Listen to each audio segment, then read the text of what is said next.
बिस्मिल्लाहिर्रहमानिर्रहीम। अस्सलाम वालेकुम।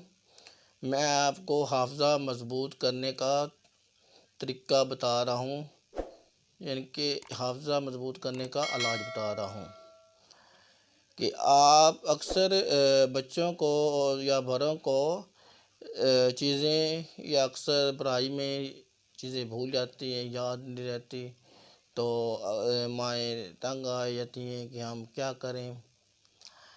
हाफ़ज़ा कमज़ोर है बच्चों का, पढ़ाई में दिल नहीं लगता, पढ़ाई में भी, और पढ़ाई में सबक याद नहीं होता। या बड़ों को भी मसला रहता है कि वो कैसे हाफ़ज़ा का मज़बूत करें, चीज़ें याद नहीं रहती या कोई हिसाब याद नहीं रहता। तो उस इलाज ये है कि आप एक पाव कलकंद, यानी गुलकंद जो मिलता है मुरब्बे वालों से, एक मिलता है गुलाब की पत्तियों से मिक्स होता है, वो कलकंद शायद गुलकंद कहते हैं। उसमें आपने एक पाव वो लेना है और 50 ग्राम आपने बादाम कूट कर उसको मिक्स कर देना है और उसमें डाल देने हैं आपने।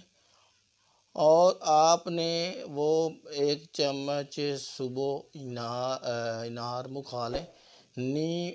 हल्का सा गर्म दूध, यानी कि नीम गर्म दूध हल्का सा गर्म हो, उसके साथ आपने खाना है। 1 चम्मच आपने डेली दूध के साथ खाना है। इंशाअल्लाह ताला कुछ दिनों बाद आपका हाफ़ज़ा मज़बूत होगा और आप देखेंगे कि काफ़ी हद तक बेहतरी आ गई है। शुक्रिया।